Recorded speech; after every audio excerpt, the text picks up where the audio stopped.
นั่นแล้วตัวนี้แล้วตัวปัญหาบัดอันดำให้ดำหน้านี่หอยหลายไข่หอยก็เป็นปั๊ม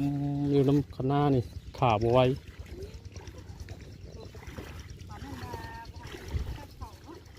ไปเลิกวันนี้พี่น้องให้เลิกก่อนเลิกงานค่ำเนี่ยว่าค่ำปานใดดอกฮักเอาลงมาเฮ็ด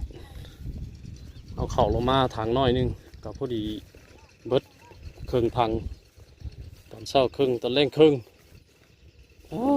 เฮ็ดหน้าบ่เร็วพี่น้องเลยเสริมไปเรื่อยๆไปผู้เต็มมูก็บางบอนบางเจ้าเพิ่นก็ยังบ่ได้เฮ็ดจักดีเนาะมีแต่กล้าเกียมแต่ทั้ง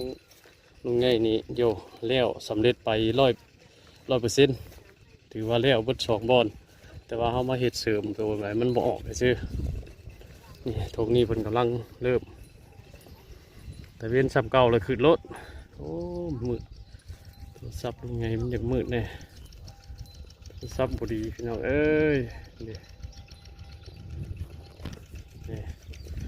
ตรงนี้กำลังกะเกียมเพื่อสิเฮ็ดกำลังไทยนี่ก็ไทยวาดน้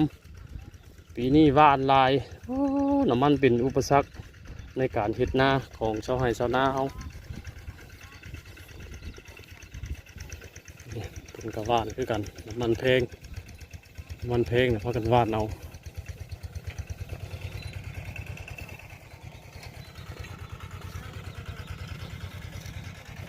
อันนี้ก็สิเฮ็ดหน้าวาดเนี่ยวาดลายปีนี้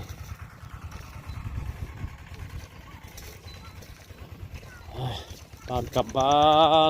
านพักผ่อนมาเนี่ย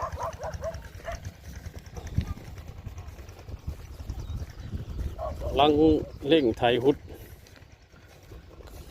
ช่วงนี้กำลังช่วงไถหุดให้หุดหน้าทุกบอดเลยตรงนั้นก็ไถหุดไถค้นไว้ผู้สีดำก็ไถไว้ผู้สีวานก็วาดไปเลย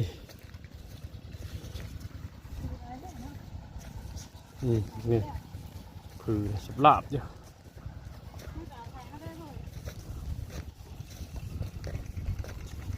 เมื่อยมือใหม่ก็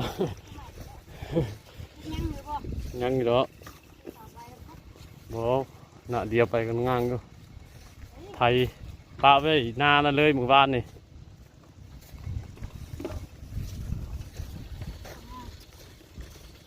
เอาบ่ซะ